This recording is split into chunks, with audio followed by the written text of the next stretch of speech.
Para a abertura oficial do 12º Simpósio, convidamos senhor Hamilton de Brito Júnior, presidente do Sinfac São Paulo.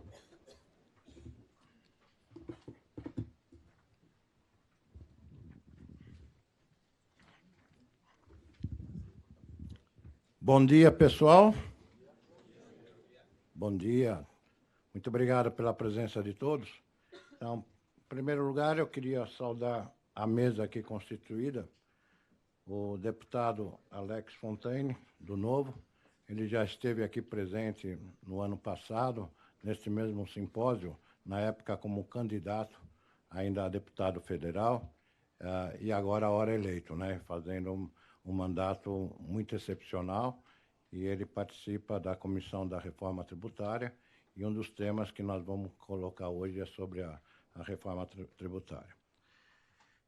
Também, dentro desse mesmo tema da reforma tributária, eu saúdo na mesa o professor da USP aqui, o professor Fernando Scaff, que eu tive o prazer de conhecer recentemente, mas é uma pessoa realmente brilhante, conhece em detalhes o assunto, e ele vai ter o desafio de apresentar, não uma reforma tributária, mas 5 ou 6, sei lá, cada vez está... Mas é um tema realmente palpitante. Quero saudar aqui o nosso amigo, ex-deputado, ex-presidente do Correio, atual diretor do administrativo do SEBRAE, o Guilherme Campos. Ele, para mim, vai ser sempre deputado, então eu sempre vou falar deputado Guilherme Campos, porque ele foi uma pessoa que ajudou demais a gente em toda essa peregrinação, desde o artigo 73A e tudo mais, inclusive com uma participação também decisiva na ESC, né?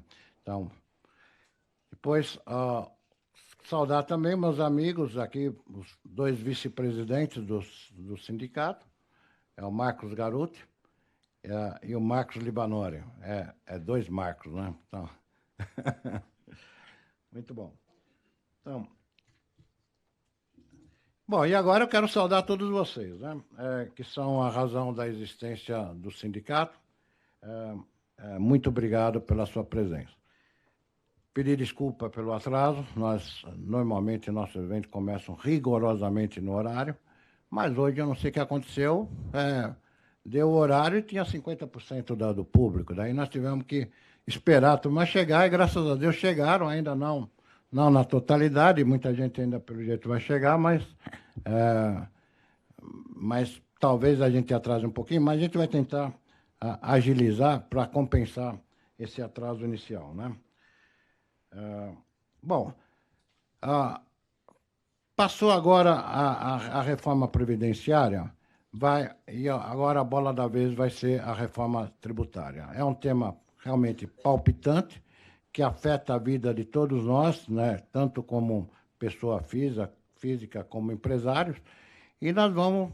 então, a gente quis trazer para ser um tema tão atual e que vai ser a bola da vez, para que vocês conheçam, participem, e a gente tem que detectar como isso influencia. Eu espero que os participantes, os painelistas, digam qual a influência que vai ter isso no nosso setor, né? Cada uma delas, não sabemos.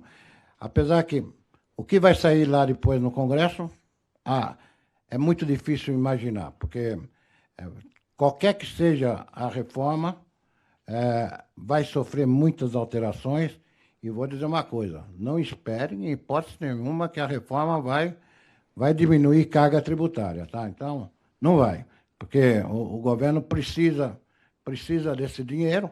Talvez pode ter alguns mais beneficiados que outros, dependendo do modelo que for. E nós temos que estar atentos. Nós temos que estar atentos ao nosso setor para que a nossa carga tributária não aumente mais do que ela já é. Porque nós temos, eu diria, uma injustiça no nosso setor. Porque, por exemplo, o PIS e CONFINS que nós pagamos como lucro real é de 9,25%. E os bancos pagam 4,65%.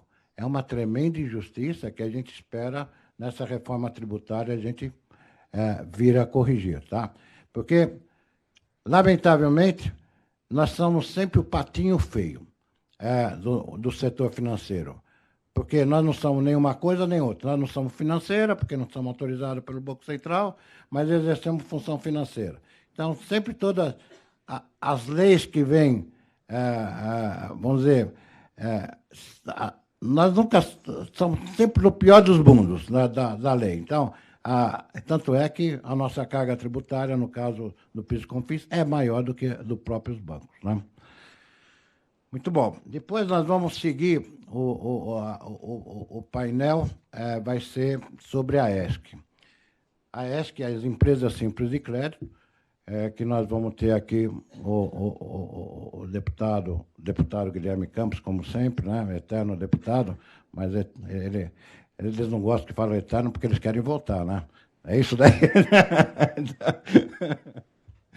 Mas ele vai ser um dos painelistas, então, com a visão do SEBRAE, tá? Com a visão do SEBRAE. E vamos ter outro painelista, que é o nosso advogado, o nosso consultor tributário, o doutor Alexandre.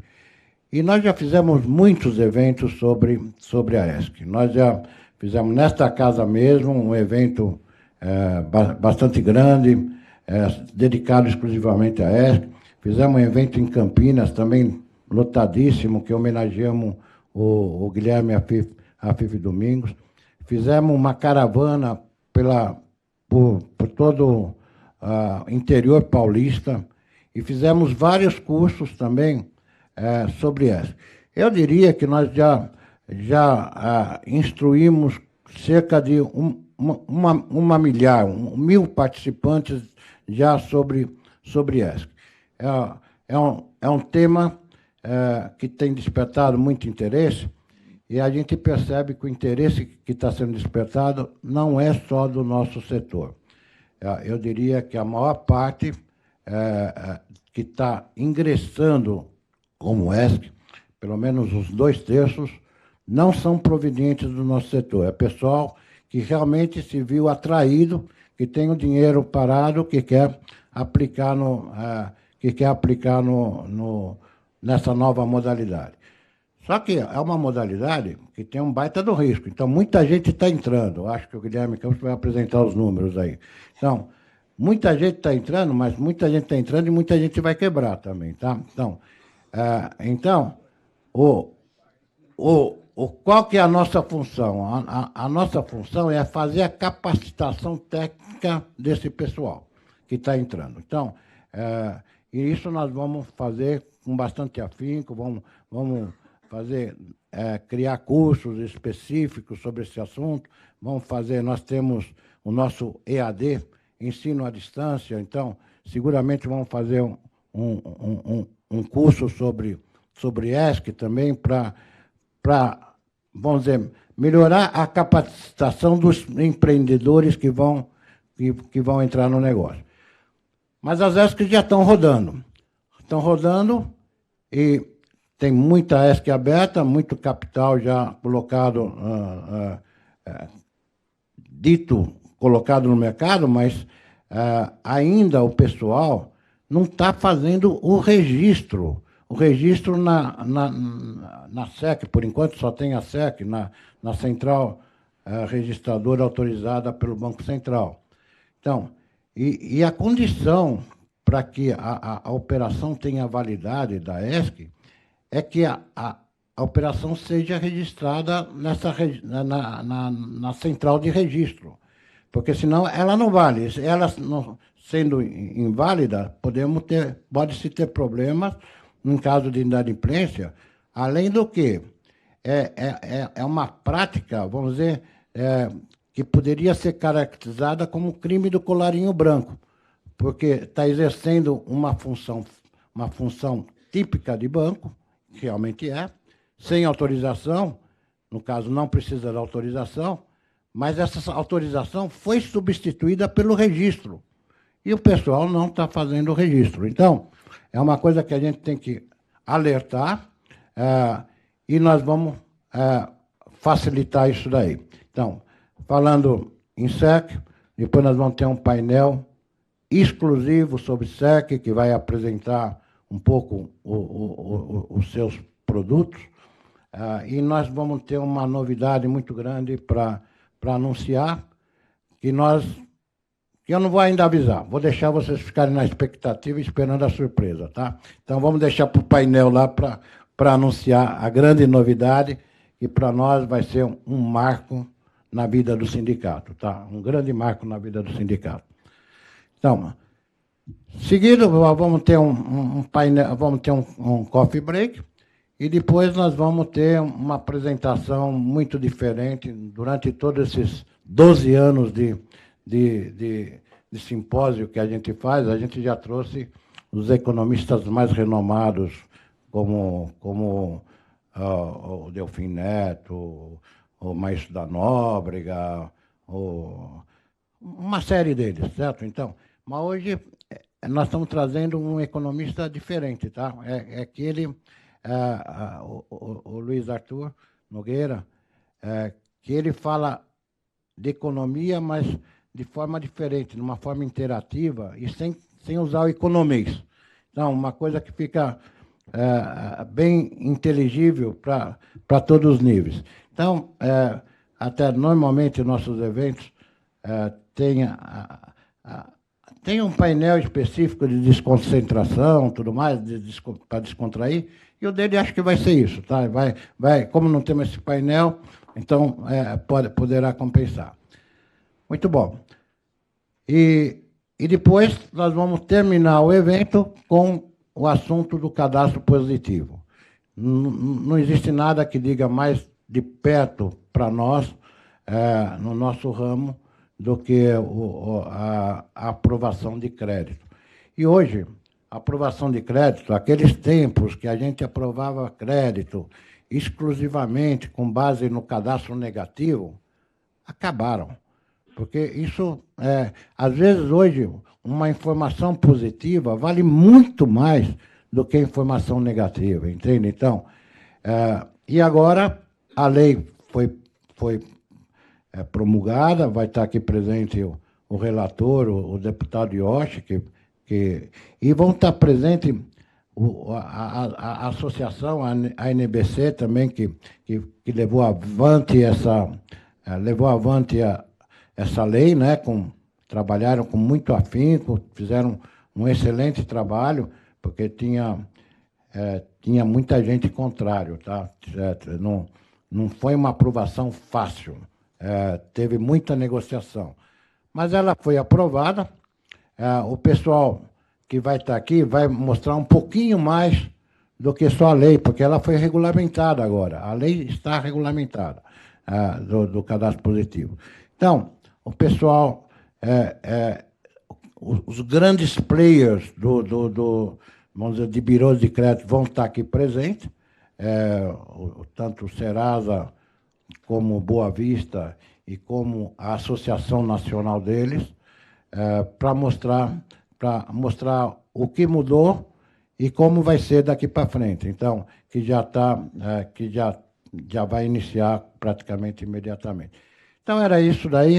Muito obrigado aí pela participação de todos vocês e desejo um excelente evento com muito bom proveito. Obrigado.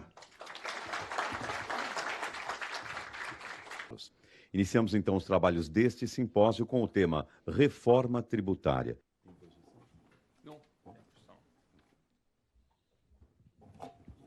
Bom, deixa eu só regular aqui, só um pouco mais alto. Inicialmente, eu gostaria de agradecer novamente esse convite da Sinfac, em nome do senhor Hamilton Brito. Gostaria também de agradecer a presença do Guilherme Campos, campineiro e pontepretano como eu, está sempre bem representado. Precisamos de você lá, viu, Guilherme? Vamos ter, porque nós precisamos de bons deputados para poder defender os interesses de quem produz, de quem é do comércio, quem está fomentando a economia brasileira. Professor Fernando Scaff, a quem eu estou ansioso para escutar a tua palestra. E agradecer também a minha amiga Doriana Pierre Bento, que me trouxe para casa, trouxe no primeiro momento, durante a campanha, onde eu pude me apresentar como um empresário que sou de Campinas, passei por todos os sistemas tributários que a gente pode imaginar, passei as dores da burocracia brasileira, de quem quer empreender no Brasil, acabei manifestando isso nas redes sociais e sendo uma voz de quem não suporta mais o caos, esse sistema tributário que só agrega custo para todos nós, que é o freio de mão puxado da economia brasileira. Eu queria só colocar alguns pontos aqui. Nós somos o último país, com as características continentais, com uma economia diversificada no mundo, que ainda não fez uma reforma tributária baseada nos melhores sistemas do mundo. A China fez, a Índia acaba de fazer, ela tinha uma característica muito parecida com o Brasil, estados, um caos, uma população também pobre, até muito mais miserável do que a nossa, com um caos tributário e corrupção para todos os lados, conseguiram implantar um sistema de IVA. Então, nossos parceiros comerciais no mundo já estão com um sistema tributário limpo, transparente, simples, que a gente precisa implantar agora no Brasil. Não podemos ficar mais fora disso. Vamos lembrar que o sistema tributário brasileiro já tem 4 sistemas tributários. Para microempresas, empresas do Simples, tem um regime que eu acho que é super divertido, que chama lucro presumido. Quer dizer, não é resultado presumido, é lucro presumido, onde o empresário se sujeita a pagar mais tributos só para se livrar de boa parte da burocracia, de ter que apurar tributos, de ficar controlando alguns elementos da sua empresa que são absolutamente incontroláveis. E o lucro real, que também tem assim, uma cesta de tributos que tem que apurar com bases diferentes, que gera uma necessidade de todas as empresas a ter um departamento de contabilidade, ou mesmo fiscal, e até eu diria que de direito, né, de advogados, para poder se defender. O Brasil tem, em contenciosos tributários, 3 trilhões de reais. É quase um PIB inteiro, mais 500 bilhões só de discussões nos tribunais brasileiros. E a gente produz cada vez mais, em função de um sistema tributário que não tem transparência, que não tem simplicidade, que é cheio de exceções e acabam gerando ambiente fértil para sonegadores e os espertinhos na elisão fiscal fazendo seus planejamentos tributários. Então, o que nós temos que pensar também, que esses 4 sistemas, muitas das empresas que estão num sistema não querem ir para o próximo. Quem está no Simples reza para não crescer. Quantas vezes você escuta, não vamos crescer, não fatura, porque senão nós vamos desenquadrar. Como é que um sistema tributário gera um comportamento desse no empresário? É inaceitável isso.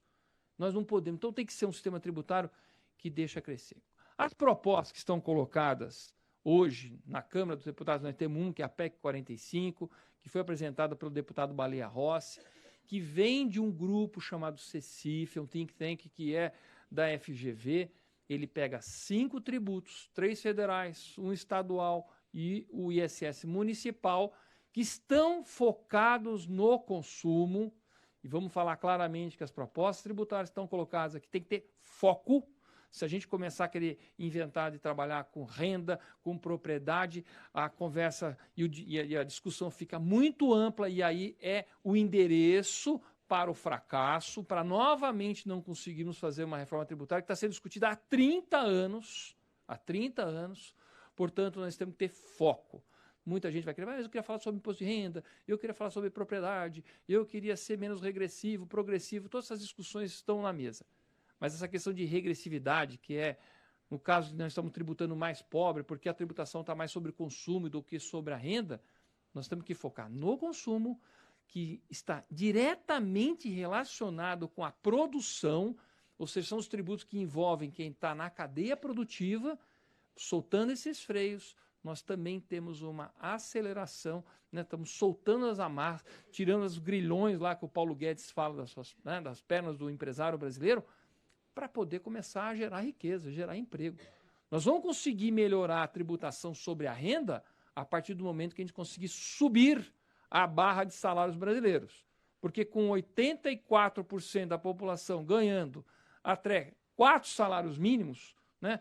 Simplesmente não dá para você falar que vai tributar mais gente nessa faixa salarial. Se tributasse mais a renda dessa faixa salarial, simplesmente estaríamos falando que nós estamos sendo mais regressivos ainda, tributando mais o pobre ainda.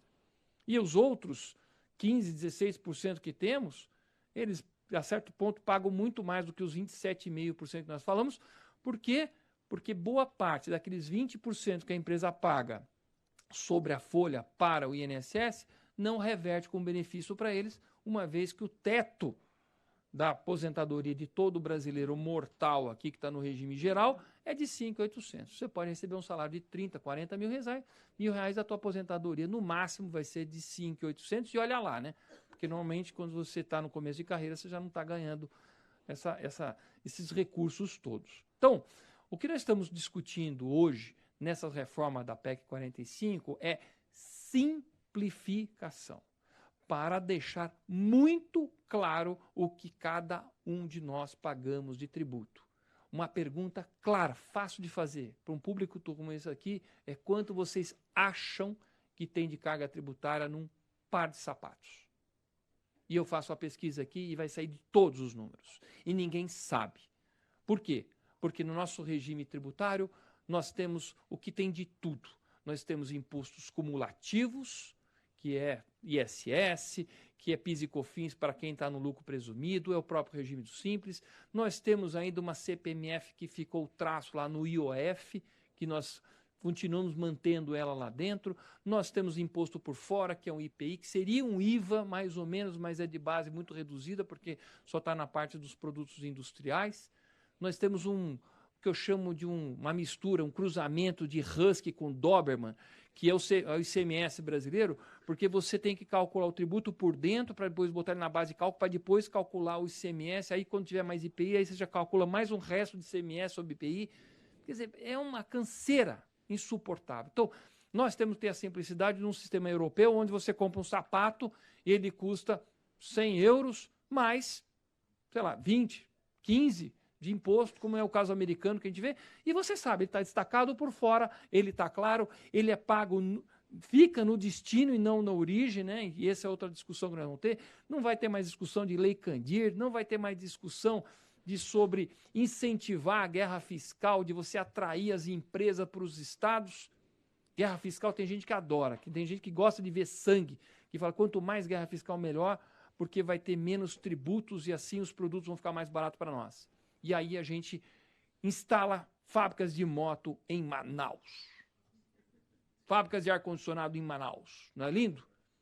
E aí todo o ganho tributário que teria dessa substituição, esse subsídio tributário, a gente perde com logística. Porque as peças saem de São Paulo, sobem até Manaus, monta a moto e desce a moto. Como diz o Marco Lisboa, é a moto 0 km mais rodada do mundo. Porque ela custa para todos nós. Hoje, pelas guerras fiscais e pelos incentivos tributários, nós incentivamos as empresas a se instalarem não onde tem o melhor mercado, a melhor logística, onde ela poderia ser, onde tem a vocação dela, onde ela poderia ser mais eficiente.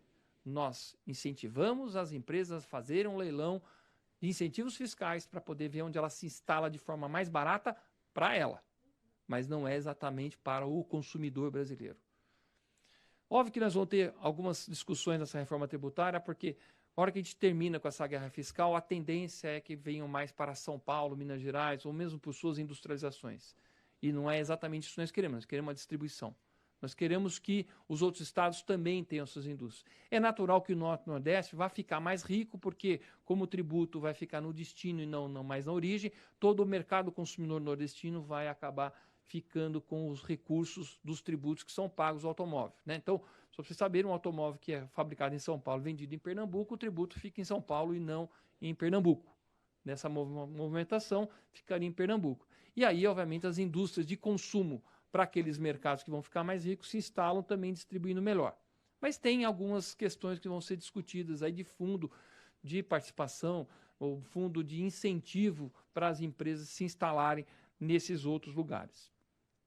Então, eu também não quero me delongar demais aqui, mas só lembrando que esse sistema tributário que nós estamos falando agora, das reformas, das propostas que estamos falando, elas vão ser baseadas principalmente no Imposto sobre Valor Agregado, ou IBS, Bens e Serviços, porque é uma tradução literal nos Estados Unidos e na Europa que chama Goods and Service.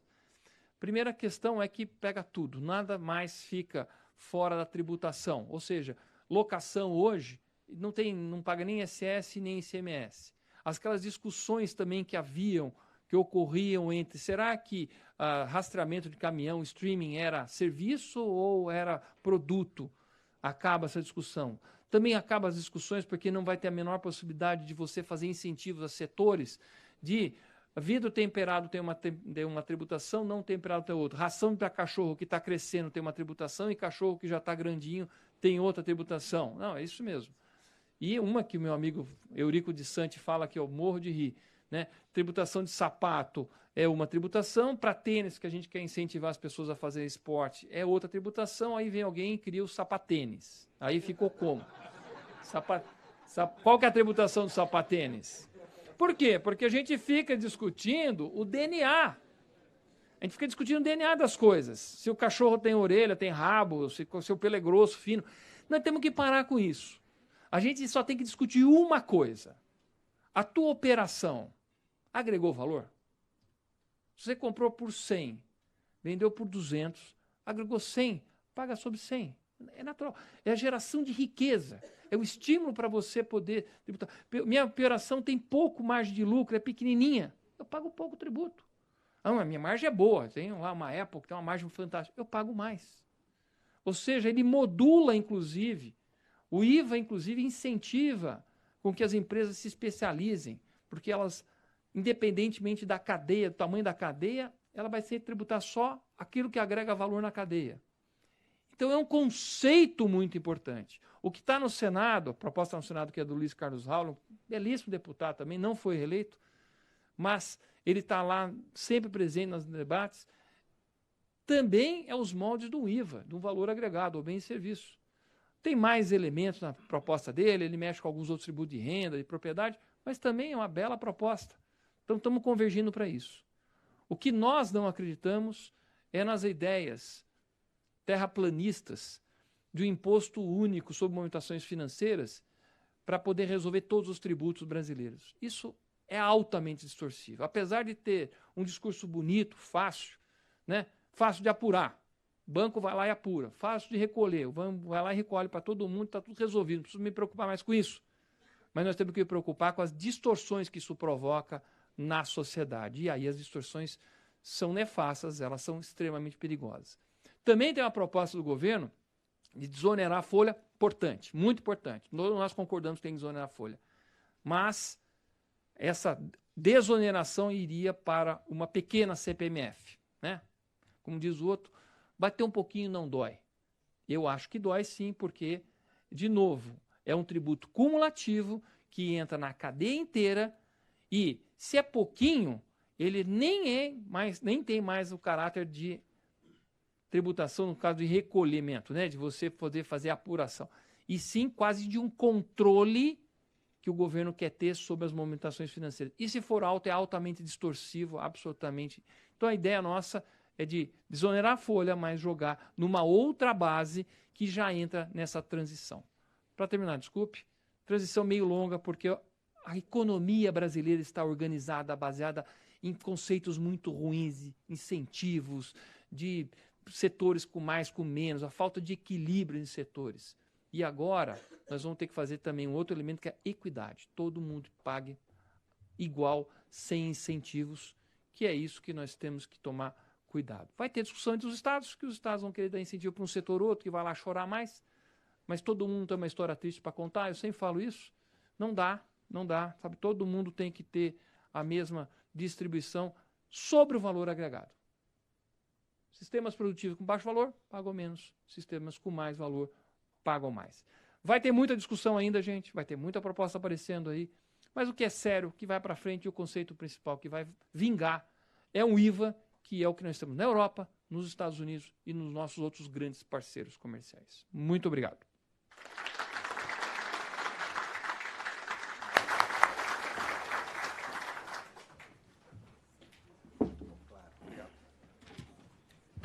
Na sequência, convidamos o professor Dr. Fernando Facuri Scaff.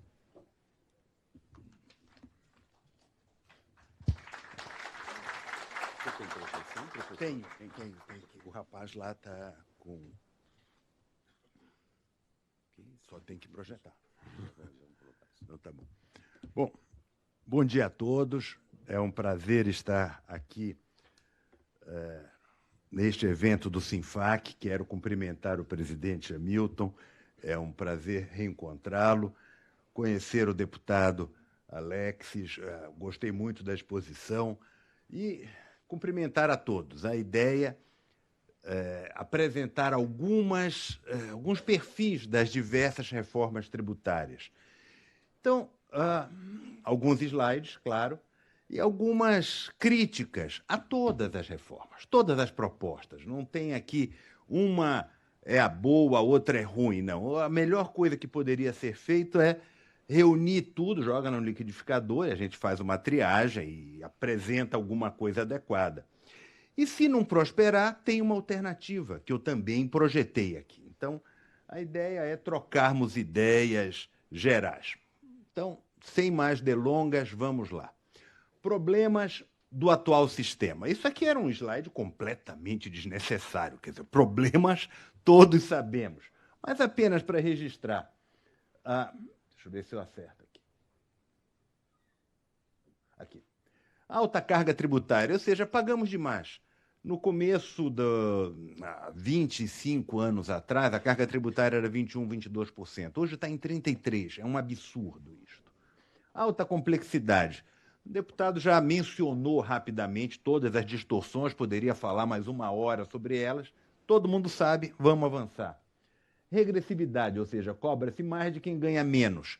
Inadequado, você tem que cobrar mais de quem ganha mais e não de quem ganha menos. É um erro. Problemas concorrenciais, guerra fiscal. Aquela ideia, alguém produz, vou manter o exemplo do sapato. Alguém produz sapato, mas o vizinho produz sapatênis. Aí não é a mesma coisa, carga tributária menor. Claro, a tua empresa vai à falência com uma concorrência com carga tributária menor. Está errado, é um problema. Além do que, mudanças econômicas do mundo digital. Discussões sobre streaming, isso é serviço ou não, que é Netflix. A gente liga o Netflix e tem tributo ou não tem. Então, uma discussão que não tem razão de ser, mas que está presente no nosso dia a dia e gera distorções. O que é buscado? Algo mais simples, algo mais eficiente, que dê justiça fiscal, e aqui tem uma interrogação, porque isso ninguém fala. Esse pedaço é um negócio importante. Será que é buscado também uma redução da carga tributária? A meu ver, esse seria um ponto ideal e acho que deve ser buscado. Mas vocês observarem, este não tem sido o foco das discussões. As discussões não vamos aumentar, ou talvez não vamos aumentar muito. Vamos olhar como é que as propostas se apresentam. Bom, existem diferentes perspectivas e níveis de ousadia para uma análise de reforma. Por exemplo, uma perspectiva, contribuintes versus estados, redução ou majoração da carga tributária. Quando se ouve os representantes do Estado, secretários de Fazenda, da Receita, etc., o discurso é, não podemos reduzir, talvez até aumentar um pouco, mas isso talvez não interesse para nós, contribuintes. Rentistas versus empresários versus trabalhadores versus uma montanha de gente. Não vamos acreditar que está todo mundo do mesmo lado. Não está. Se você for olhar segmentos, como coloco aqui, comércio versus indústria versus serviços versus financeiros, todo mundo quer puxar a brasa para a sua sardinha. E é isto mesmo. Cada qual vai ter que brigar pelo seu, senão vão explodir no seu colo os problemas, porque o outro vai se articular e trazer vantagens para o seu. Este é um problema na análise disto. Tem um debate entre centralização e descentralização federativa, ou seja, é melhor mais poder nos governadores ou mais poder no presidente? É melhor mais poder no executivo ou no legislativo? Tudo isso está dentro do desenho de todas as propostas que estão sendo colocadas. É melhor termos mais poder no Palácio dos Bandeirantes ou no Planalto? Opa! Onde é que nós queremos mais poder nessa história? E aqui tem outro debate, economistas versus juristas. Já conversei com o Bernardo de Api várias vezes e disse, Api, todas as tuas apresentações são fantásticas, Mas se a gente raciocinar sempre como você raciocina, a gente corta metade do sistema tributário fora. Por quê? Porque alguma coisa não arrecada. Muitas situações, por exemplo, a arrecadação de ITR é baixa. Economistas não estão preocupados com isso. Nós, advogados, sim, que a gente não tem só uma preocupação arrecadatória, a gente tem uma preocupação também sistêmica. Bom, tentativas fracassadas diversas nesses 31 anos de Constituição, uma montanha de tentativas, algumas eu vou apresentar ali. Uma primeira dúvida, que vai aparecer nos slides futuros, é: a única saída pela reforma constitucional, será que é mexendo na Constituição que a gente resolve isso, ou será que isso só complica? Quando é que essa história de reforma funcionou? Quando foram feitas reformas infraconstitucionais. Houve um impactante aumento das contribuições e o sistema se tornou mais complexo. Quando foi isso? De 1994, 5, 6, 24, 23% da carga tributária.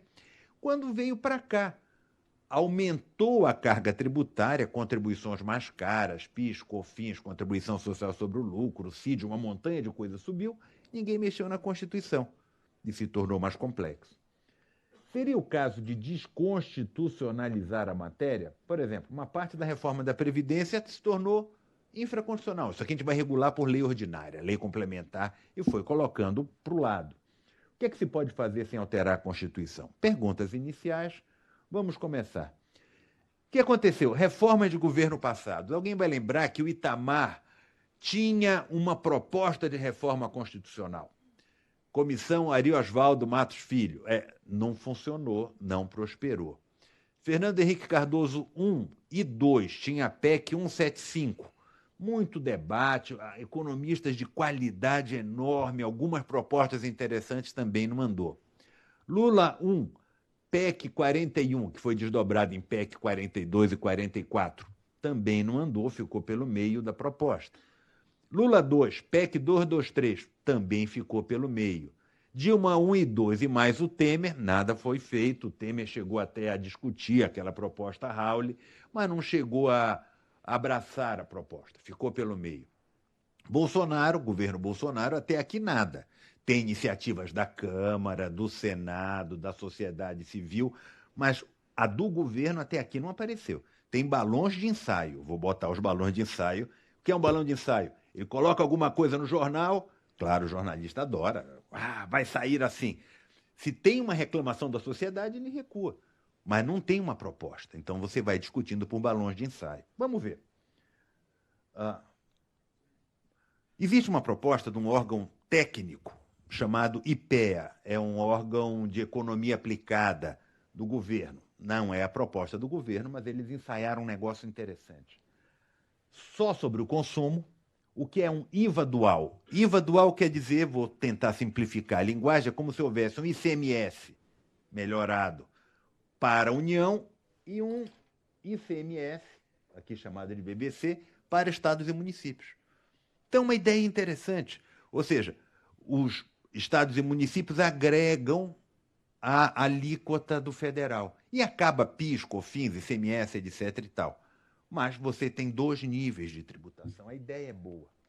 E cria uma CFC, Contribuição Especial do Consumo, que é um IVA, ok? Imposto sobre Valor Agregado. Uma proposta interessante, bem montada. Existe uma do Sindifisco, Sindicato dos Fiscais, etc. Qual é a ideia do Sindicato dos Fiscais? Tributar mais a renda e o patrimônio. Ou seja, o foco deles é quem tem mais tributa mais no sentido de renda e no sentido de IPTU, ITR, PVA e por aí vai. E tributar menos o consumo, ou seja, reduz qualquer proposta sobre isso. Cria não, implementa, ou seja, torna efetivo o imposto sobre grandes fortunas, desonera a folha de salários e tributa as transações financeiras. Cria uma taxação ambiental e existem os rumores da reforma a ser proposta pela Secretaria da Receita Federal. Aquilo que eu acabei de comentar sobre balão de ensaio. Então, se alguém perguntar, cadê o projeto? Não tem projeto. Mas tem uma entrevista no Valor Econômico, a entrevista no Estadão e por aí vai. Qual é o desenho desta proposta ou desta ideia do governo federal? Primeiro, criar um IVA federal, algo semelhante àquele slide de minutos atrás do IPEA. Ou seja, junta PIS, COFINS e IPI, resolve no âmbito federal esse IVA. Cria a possibilidade de adesão dos estados ao sistema do IVA federal, ou seja, estados podem aderir a ele, como no slide anterior. Não obriga a todos, quem quiser entra. É claro que os estados vão aderir, eu não tenho dúvida, até porque se um aderir e o outro não aderir, quebra o sistema. Então, tudo indica que é um bom caminho a depender do desenho. Uma coisa é a ideia numa entrevista no Valor Econômico, a outra coisa é o cara fazer um projeto de lei. Vamos lá.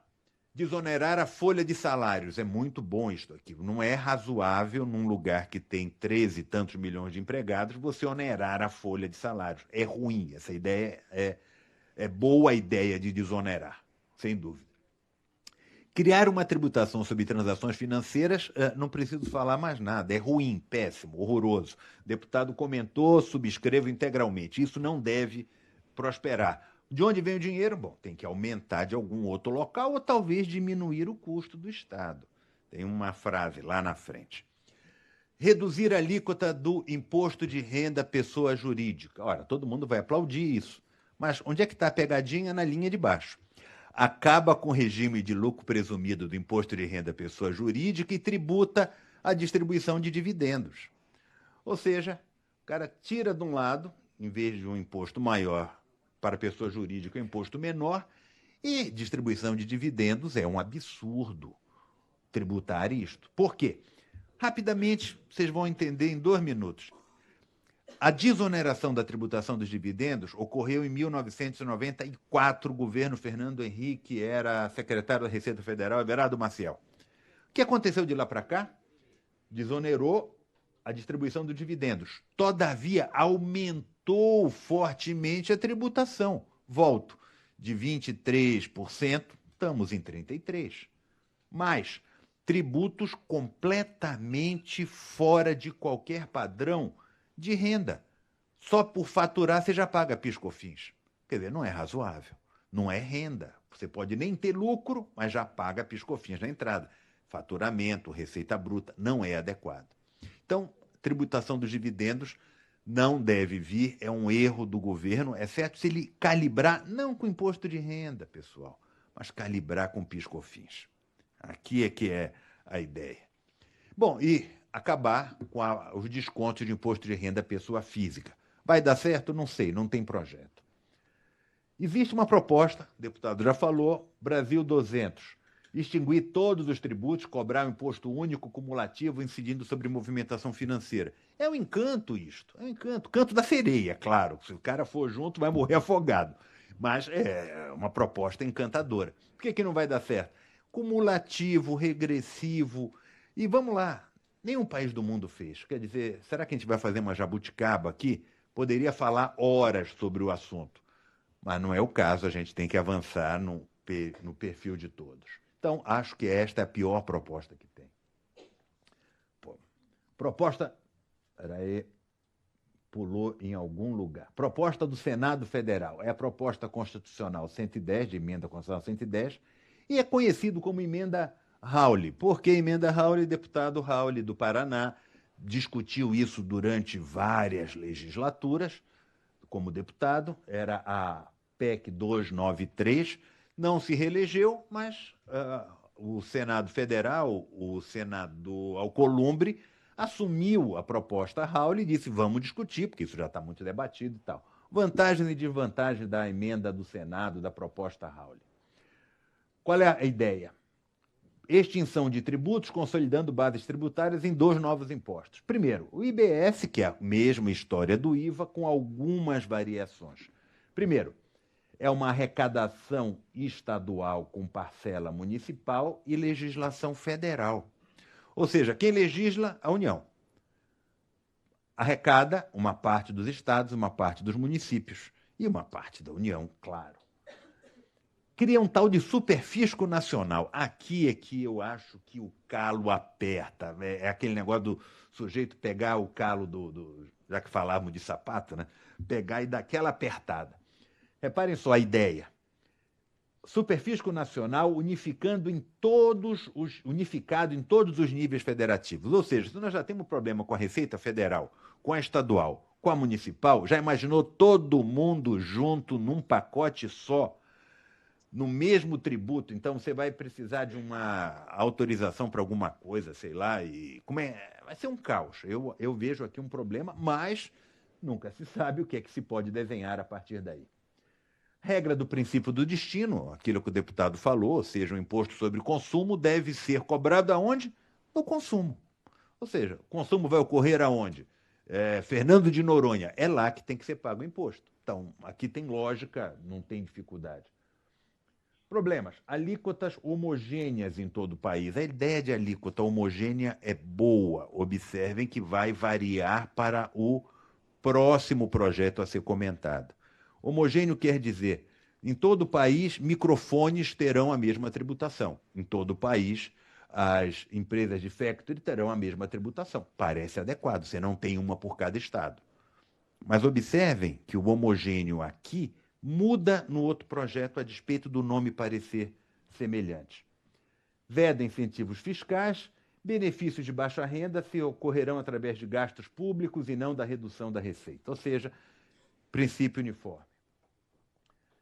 Ele cria, este projeto Rauli Senado, uma figura que tem o mesmo nome do outro projeto, mas tem que ter cuidado, porque é o mesmo nome, mas com outra função. Esse negócio de mesmo nome acaba gerando, dentro do pacote, situações diferentes para burro, por isso que alerto.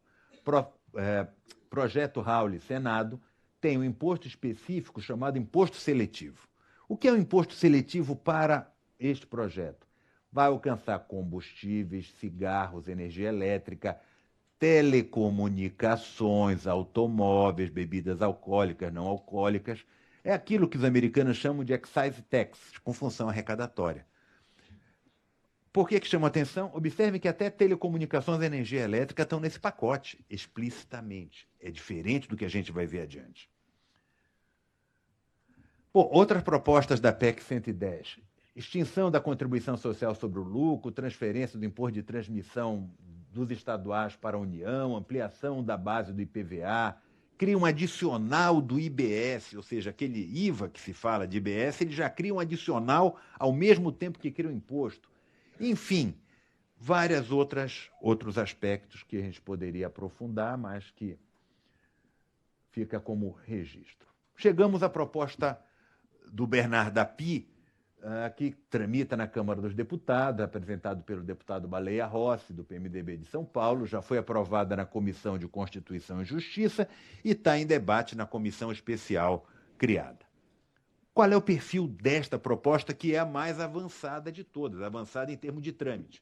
Se alguém perguntar, numa corrida, qual é que está mais próxima do final daquele joguinho, tipo joguinho de criança, qual é que está mais perto do final? É esta. Entendeu? Então, o que é que eles estão propondo?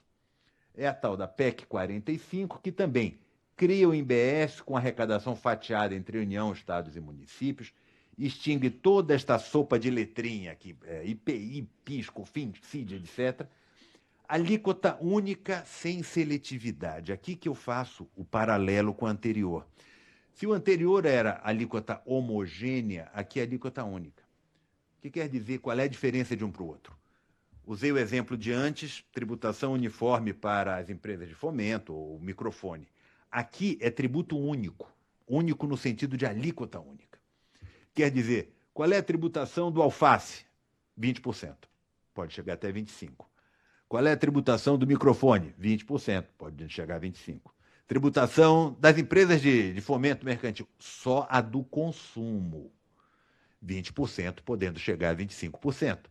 Dos escritórios de advocacia, 20%, podendo chegar só do consumo. Ninguém está falando de imposto de renda, ninguém está falando de outros eventuais tributos.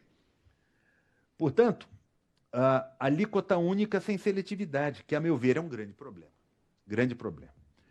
Vedação de incentivos fiscais, benefícios para baixa renda através de despesa e não de alíquotas diferenciadas. O imposto seletivo aqui é muito melhor que o do projeto anterior, embora tenha o mesmo nome. É por isso que eu alerto para ter cautela com do que é que a gente está falando.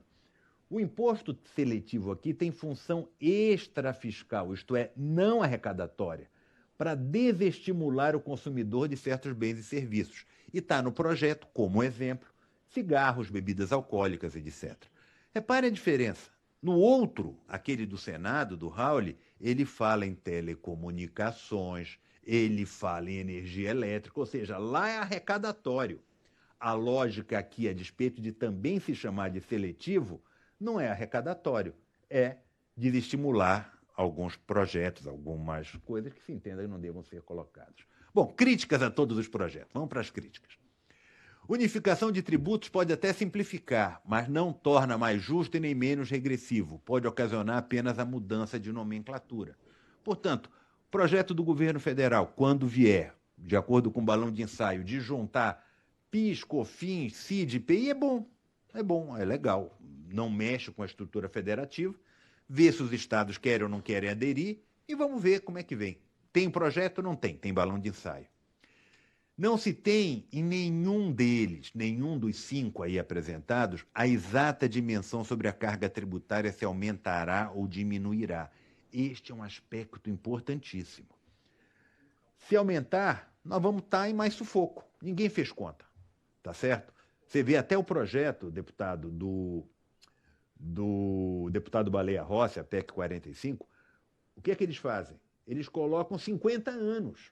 50 anos, quer dizer, lá pelas 50 a gente calibra, mas conta mesmo a gente não fez. Vamos lá. Então, se aumentar, piora o nosso sufoco, é isso.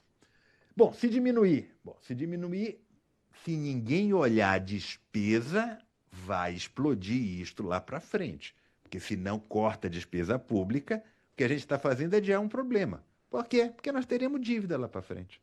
E é muito pior. Críticas a todos os projetos. Possível violação à cláusula pétrea do federalismo. Queremos mais poder nos estados ou na União. Este é um ponto central, senhores. Não é só discutir a Constituição, pode ou não pode. Eu juntei aqui até algumas decisões do Supremo dizendo para o projeto do Bernardo Api, lá do PEC 45.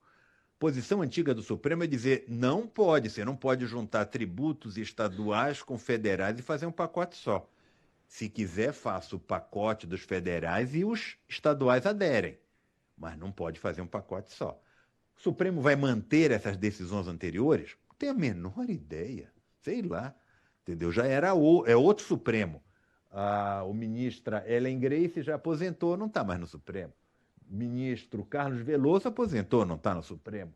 O ministro Alexandre de Moraes pode manter a posição, pode não manter, ou pode ser vencido. Quer dizer, um olhar pelo retrovisor, e isto é retrovisor porque é passado, não nos garante que o para-brisa vá acontecer a mesma coisa. Então, mas aqui tem um problema a ser tratado. Críticas ainda a todos os projetos. Aumento de carga tributária para certos segmentos. Por exemplo, serviços, há uma explosão. Vamos olhar rapidamente. Quem trabalhar com serviços aqui, acho que tem muitas pessoas que trabalham com serviços, vamos tirar renda. Tá certo? Vamos falar só de um pacote PIS, COFINS e ISS. Quanto é que se paga disso? Cada qual faça a sua conta. Por favor, não é um debate de matemática.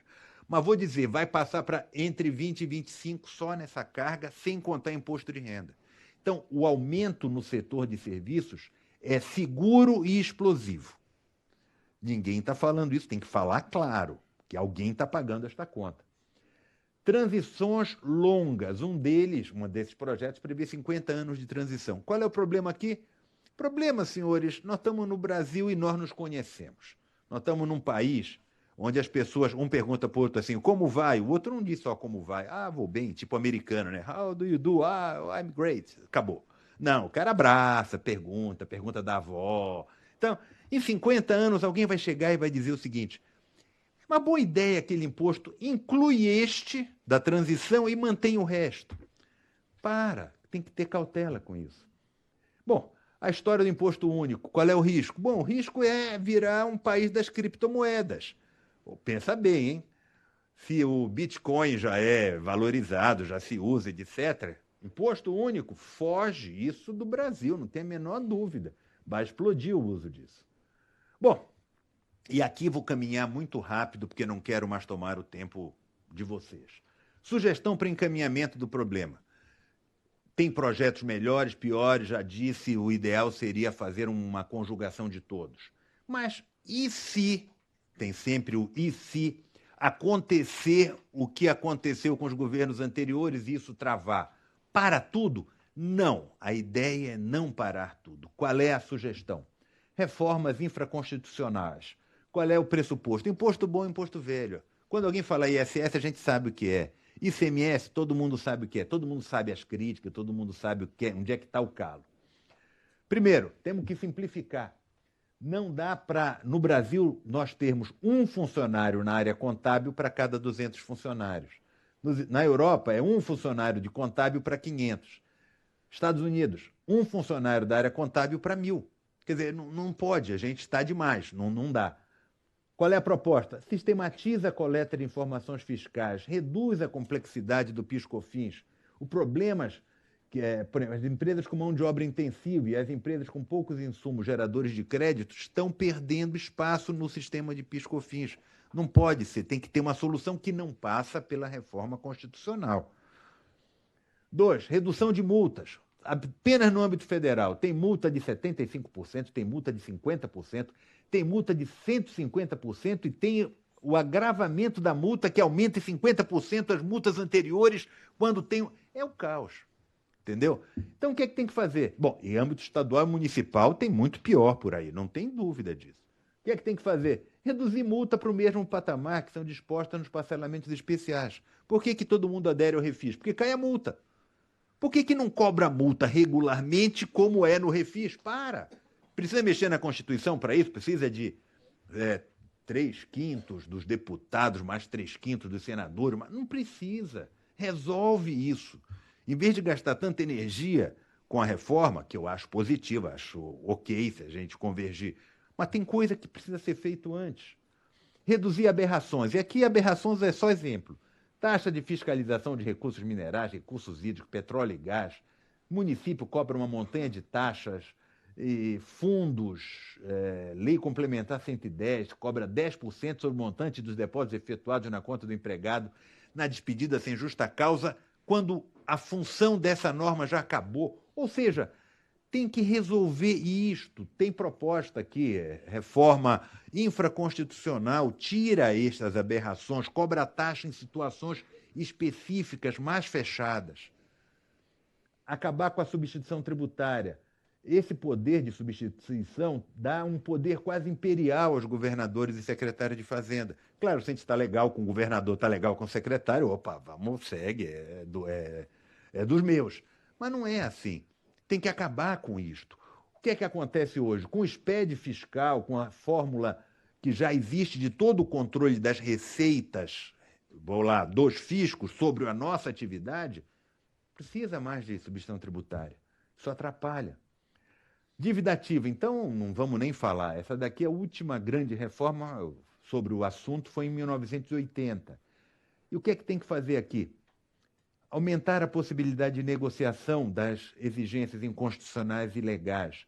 Reparem, após o término do processo administrativo, apenas porque virou a chave, já aumenta 10%. Sabiam disso? Acabou o processo administrativo, mandou para a cobrança, 10% a mais. Saiu da cobrança, inscreveu em dívida ativa, mais 10% ao crescendo, 20% ao todo. Quer dizer, não é legal, está errado isso, não é razoável, entendeu? Claro, tem que mexer nisso, mas tem que manter o Poder Judiciário no processo. Aquela ideia de vamos fazer uma execução administrativa. Calma. Com o Judiciário já é complicado, imagina sem Judiciário nós estamos fritos. Mas tem que reduzir o poder de tributar do Poder Executivo. Ou seja, não é razoável que o Poder Executivo faça medida provisória. Tem que acabar com isto. Tem que acabar. Esta é uma alternativa que tem que ser feita, tem aqui como fazer, etc. e tal. A FEComércio, esta casa aqui, já tem um projeto, 12 projetos, que acho que já estão pelo Congresso, não sei exatamente em que posição estão, para simplificar sem mexer na Constituição. Vou passar rapidamente. Unificação de cadastro tributário de todos os entes federados. Não é razoável você ter que procurar no estado 1, município 2, tem que ter um cadastro unificado disto. Prazo para as respostas a consultas tributárias e delimitar como deve ser respondida a consulta tributária. É um instrumento importante que não tem sido adequadamente utilizado e nem pelo fisco. Estabelecer critérios para a inclusão de imposto de renda na malha fina. Às vezes o cara entra na malha fina e não sabe nem por quê, não sabe como, qual é o critério, por que isso acontece. Regular a imputação de responsabilidade tributária em conjunto com o lançamento, não é aquele negócio. 20 anos depois, o cara diz, mas como a empresa estava sendo executada, eu não era nem diretor financeiro, meus bens estão no meio do problema agora. Então, regular isso. Adoção dos mesmos parâmetros de juros para as dívidas ativas e passivas dos entes federados. Quer dizer, o que cobra da gente na parte tributária tem que pagar para a gente quando a gente é credor de precatórios. Por exemplo, quando a gente é credor de inadimplência do poder público por fornecimento de bens e serviços. Mas, proposta ainda do FEComércio, compensação universal de créditos e débitos, inclusive precatórios, etc. Acabar com a medida provisória em matéria tributária, consolidar anualmente a legislação tributária de cada fisco, a possibilidade de participação de licitações sem CND, acabar com aquela loucura de eu tenho que participar de uma licitação, pô, estou sem CND, não posso participar. Qual é a proposta da FEComércio? Você participa, venceu, já fica automaticamente bloqueado 15% para pagar aquela dívida, mas você venceu a licitação e participou dela sem CND. Me parece uma proposta interessante. Anterioridade semestral para a instituição de obrigação acessória. Não é aquele negócio, agora você tem que preencher mais um papel para o fisco a partir de amanhã. Não. Com 6 meses de antecedência você pode pedir, mas nada de um dia para o outro. E questões de regular o fisco nas fiscalizações mandadas de procedimento fiscal. Em resumo, quais as implicações de tudo isso que eu falei nas empresas de factoring, FDIC e a empresa... Ok, obrigado. Bom, rapidamente. Factoring. Nós sabemos que é uma atividade comercial, que também é financeira, etc., mas focadamente comercial. O que é que nós temos? Aqui é a caracterização. FDIC. Resolução CVM, etc., que diz respeito a operações com direitos creditórios, muito mais voltados à questão financeira. Aí, ESC, Empresa Simples de Crédito, recentemente instituída. A ideia é realização de operações com empréstimo, de financiamento, descontos, etc., é obrigatoriamente organizada sob a forma de empresa individual. Sei que outro expositor falará sobre isso daqui a minutos, então, sem entrar no assunto. Onde é que eu quero dizer? PEC 45, proposta da Câmara, Bernardo da Pia, Baleia Rossi. O que é que eles dizem? As operações comerciais serão alcançadas pelo IBS. Portanto, digamos 20% a 25% de alíquota, operações comerciais estão dentro. Está tudo aí colocado de acordo com a proposta. Não sei se passa, não sei como é que vai ficar. As financeiras não estão sendo especificamente tratadas dentro do projeto. Não está claro isto. Projeto Raule do Senado. O IBS do Raule alcançará as operações comerciais e financeiras, mas lembrem-se, é outra alíquota. Ele não estabelece uma alíquota única para tudo. Qual vai ser a alíquota? Não tenho a menor ideia, não está tratado, mas tem uma diferença. Proposta Sintra, ainda não definida. IVA federal alcançará as operações comerciais e financeiras. Ou seja, até aqui nenhuma novidade, porque você já tem um pacote de PIS, COFINS, IPI não, mas o que aponta talvez para um aumento de tributação, e o IOF ficará dentro desse pacote. Proposta IPEA, operações comerciais alcançadas pelo IBS, operações financeiras não estão sendo tratadas. Enfim, chegamos no enfim. Sob a ótica de um advogado e professor de direito, sou eu, não sou deputado, não sou... Advogado e professor, é essa a ideia. Reformar a Constituição na parte tributária é insuficiente para resolver os problemas financeiros. Não vamos perder de vista, senhores. Digamos que por um passe de mágica, amanhã, a Constituição esteja alterada na parte tributária. Qualquer proposta, um mix dessas, não importa. Qual é o passo seguinte? Está funcionando? Não. Tem que fazer as leis complementares. Aí as leis complementares em 30 dias. Você viu que eu sou um otimista, né? Amanhã, reforma tributária, 30 dias as leis complementares. Está funcionando? Não. Tem as leis ordinárias. Tem os decretos, tem as instruções normativas, tem as circulares, tem isto, tem aquilo, tem aquilo. Sabe quando isso acaba? Com otimismo. Uns 5 anos. Com otimismo. Você vê que a Constituição atual, em 30, não está toda regulamentada. Para simplificar e reduzir a carga tributária, não é necessário alterar a Constituição. Seletividade e essencialidade são assuntos importantes. Imposto único e pasteurização de alíquotas não solucionam, apenas transferem problemas. Não vai solucionar por aí. Não é a alíquota única que resolve isto. Reformar a Constituição, como mencionei, hoje amplia a insegurança jurídica. Eu acho até que seria um belo sistema que a gente pode pensar, mas se tornará a médio prazo, curto e médio prazo, inseguro. É preciso olhar com a relação receita, despesa e dívida. Ou seja, se não mexer na dívida, senhores, se não mexer na despesa, a gente vai fazer a melhor reforma tributária do mundo e daqui a pouco vai ter que reformar de novo, porque se não reduzir o gasto do Estado, nós não resolveremos com a receita. Enfim, insegurança jurídica gera insegurança econômica e instabilidade negocial, o que é prejudicial para todos. Espero ter conseguido, senhor presidente, com alguns minutos, fazer um paralelo de, eu acho que 5, 6 reformas, ter apresentado alguma alternativa e fico à disposição para o debate. Muito obrigado.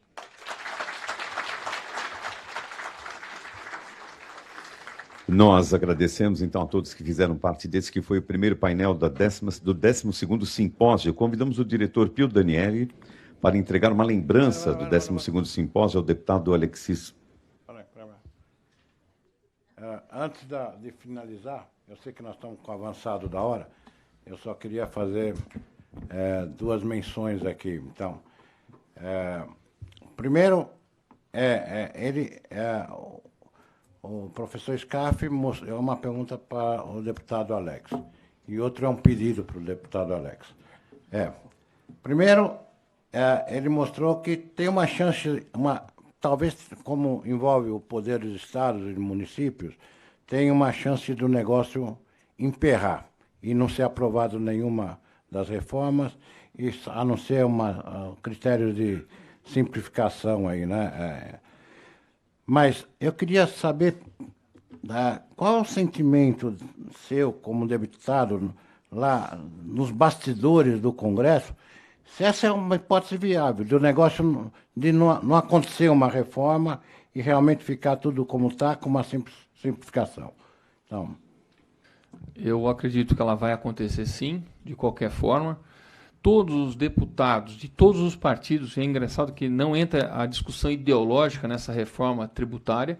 Então, na CCJ, a proposta PEC 45 do Baleia Rossi passou com tranquilidade. O único partido que foi contra, que foi o PSOL, e ele é contra, até contra a sombra deles mesmo, então não faz muita diferença. Mas não é que eles são contra a reforma, eles eram contra que a reforma ocorresse depois da Previdência, porque eles queriam ter mais caixa para gastar na Previdência e a gente já queria travar o buraco negro que drena o recurso da Previdência para depois fazer o da tributária. Agora, vai ter uma discussão entre estados, principalmente estados e alguns municípios, mas a questão acho que é mais o secretário da Fazenda. Mas todos eles têm, assim, unânime, no encontro até que foi feito recentemente com os 27 secretários da Fazenda, que o ICMS está falido. Não é mais uma base tributável. Não tem jeito. Ele está esgotado, ele está cheio de furos que drenam e que perdem todas as cargas tributárias. Mesmo a questão da substituição tributária, muito bem falado. Acho que nem sei se todo mundo entende essa questão da substituição tributária, mas é uma bola de cristal, uma mãe de Ná que o Estado tem, e ele vai supondo o lucro de cada etapa e quantas etapas tem, traz a valor presente e manda o fabricante pagar isso. Quer dizer, ele precisa ter recursos, capital de giro para poder pagar tributos. Então, unânime. Então, na questão ideológica, todos os deputados lá concordam que a reforma tributária tem que passar. Os secretários da Fazenda também concordam. E mesmo que ocorra, eu acho que a discussão vai ser mais dos setores, setor de serviço, muito bem falado, que é um setor que hoje, em relação à indústria, paga menos tributos e que, obviamente, nessa neutralidade, assim, ou seja, não vai aumentar a carga, também não vai diminuir, mas vai ter uma reorganização. E aí tem um sentimento dentro dos setores que serviço pagaria mais tributo. Por isso que vem a ideia de fazer a desoneração da folha para compensar, porque serviço, inclusive, é mão de obra intensiva, então, teoricamente, teria uma compensação. É uma das propostas que são razoáveis. Também e vai fazer parte da conversa, que, eventualmente, alguns setores têm uma alíquota mais baixa, como acontece na Europa. A Europa não é uma alíquota única, tem 2, 3 alíquotas. Na Índia, eles têm 5 alíquotas. Então, educação e saúde, será que vai pagar 25 sobre o valor agregado? Num setor que é B2C, quer dizer, quem produz o hospital já está tratando do cliente dele imediatamente, não tem fases. Eventualmente, uma carga mais baixa para esses setores também, para não ficar onerando a saúde. Mas aí entra outra discussão. Quem que compra saúde de fato? Quem que compra educação de fato? Não é pobre. Pobre não tem condição. Então, seria uma menor tributação para aqueles que têm mais recursos. Aí vem aquela discussão da regressividade. Para ser mais objetivo, não responder tanto a tua pergunta, mas eu acho que passa. E, de qualquer jeito, e aí está o recado do Paulo Guedes, é o seguinte: se vocês não se entenderem fazendo a união de todos os tributos, né, federais, estaduais e municipais, nós vamos fazer o nosso e vocês venham atrás, que é o que aconteceu com a Previdência. Se começar com muita guerrinha, muita disputinha de vaidades, de eu vou perder o meu, vou perder o seu, ele vai fazer o federal e pronto, acabou. E aí, só para responder uma questão dos 50 anos da transição, 50 anos é a transição entre a origem para o destino nos estados. Nós, pagadores de tributos, não vamos perceber isso. E é para dar segurança para esses estados que eventualmente vão perder ou ganhar. Então, em 50 anos teria diluição. A transição para nós, pagadores de tributo, é de 10 anos, sendo que o primeiro é, na verdade, só para poder regulamentar, o segundo é para calibrar e os outros 8 anos é que seria a transição. Também gostaria que fosse mais curto, mas eu entendo que a economia se organizou de uma certa forma que agora nós temos que desarmar essa bomba. Então, Milton, a reforma vai acontecer. Vai acontecer. Nós temos um grupo decidido e não é uma discussão ideológica como foi da Previdência, agora é economia e precisamos entregar empregos. O Guilherme Campos quer falar alguma coisa sobre esse assunto? Aproveitar a minha experiência de parlamento. Eu fico aqui muito satisfeito com a participação do Alexis, que é empresário como todos nós aqui. Quanto mais empresário puder estar participando do processo político, melhor. É a experiência de quem paga a conta. Quem paga a conta está aqui, não é quem está lá dentro. É conceito básico isso. Eu queria compactuar e partilhar do seu otimismo, Alexis, que eu tinha quando eu entrei.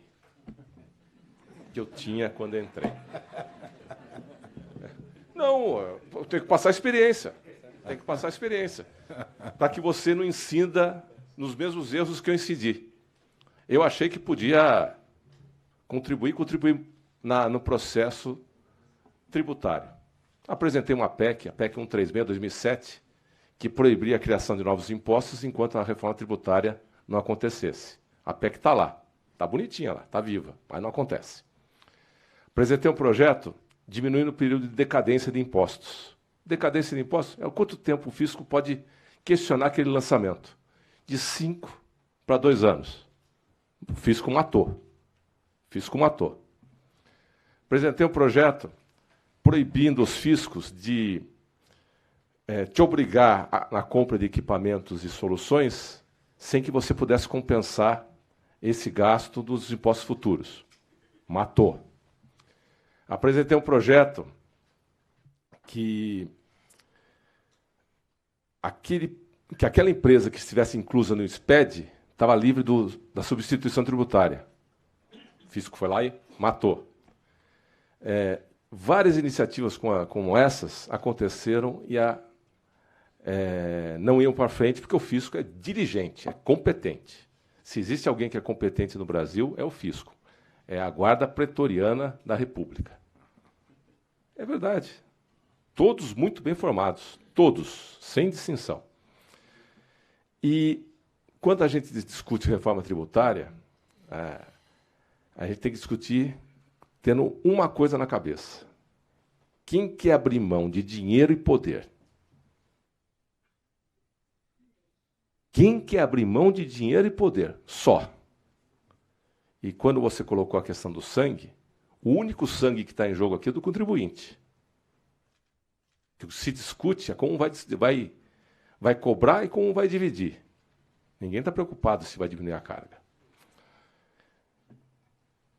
Boto para reflexão essa questão da discussão com o contribuinte, a questão da carga, para deixar em patamares que todos nós aqui temos na cabeça a respeito do valor do IVA, do IBS, é de cima para baixo, é de baixo para cima, é por dentro ou é por fora? Traduzindo isso, lá fora, você comprou por 100, o IVA 10 é 110. Aqui no Brasil, comprou por 100, é 90. 10 está embutido. Só para deixar claro, eu sei que as pessoas não têm claro na cabeça, achando que o IVA é todo ele de baixo para cima. Não é. É de cima para baixo, que dá um valor muito maior. Muito maior. Só para equalizar. Em nenhuma das propostas, tanto do Baleia quanto do Raul, a questão de prescrição e decadência é abordada. Para nosso desespero e para a alegria dos advogados. É verdade, para nosso desespero, que quem paga a conta somos nós, e a alegria dos advogados que navegam em cima desse oceano de discussão.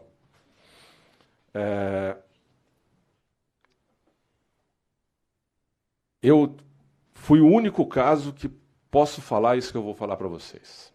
Vocês se lembram de um movimento que houve há alguns anos, uns 15 anos atrás, o de olho no imposto? Aquele movimento que era para colocar na nota fiscal destacado, quanto tem imposto naquela nota? Sim. Bom, eu participei enquanto presidente de entidade, associação comercial, na coleta de assinaturas. Tive a oportunidade de apresentar no Congresso junto com todos aqueles que coletaram as assinaturas. Quem recebeu foi então presidente do Senado, Renan Calheiros. Ele apresentou o projeto, correu no Senado, foi aprovado. Tive a felicidade de me eleger deputado federal. Fui relator do projeto na Comissão de Finanças e Tributação. Foi aprovado na Comissão de Finanças e Tributação. Tive a oportunidade, enquanto líder partidário do PSD, meu partido, fazer o pedido de urgência para que o projeto fosse a plenário. Houve um acordo de todos os líderes, o projeto foi para plenário e foi aprovado. Lindo, maravilhoso.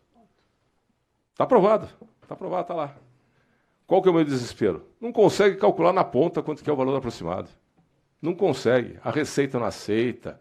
O que se usava como parâmetro era o IBPT, o Instituto de Pesquisas do Paraná, de Pesquisas Tributárias.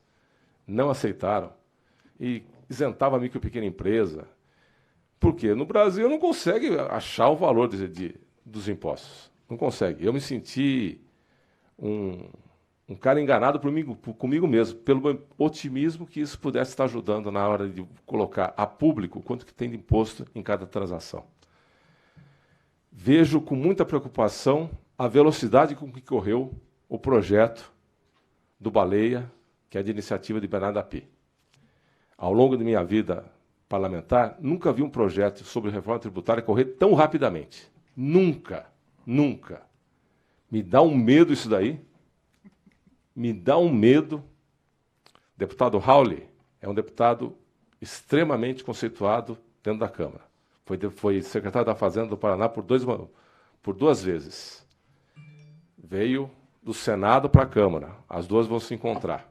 Que vocês tenham aí o bom senso de fazer dessas duas propostas uma proposta que o Brasil possa adotar. Boa sorte para vocês. Boa sorte. Nós somos otimistas, né? Vocês torcendo para a Ponte Preta. Torcer para a Ponte Preta não é fácil. Boa sorte, mas não vai ser fácil. Só fazendo um comparativo, para encerrar. A reforma da Previdência está para a regra de 3, assim como a reforma tributária está para as equações de eletromagnetismo de Maxwell. É completamente diferente. É completamente diferente. Completamente diferente. Então, boa sorte. Cuida da gente lá, Alexis. Então, Obrigado. Muito boa a intervenção do Guilherme Campos. Que ele citou o caso do imposto por fora por dentro, os 25%, se não for por fora e for por dentro, é 33%, na verdade. E esse apelo cuida da gente, é isso que eu ia fazer o pedido. Então, é para o Alex mesmo. Porque o professor Scaff mostrou lá que o imposto, quando for para comércio, vai ser o integral, mas para operações financeiras, para operações financeiras, não.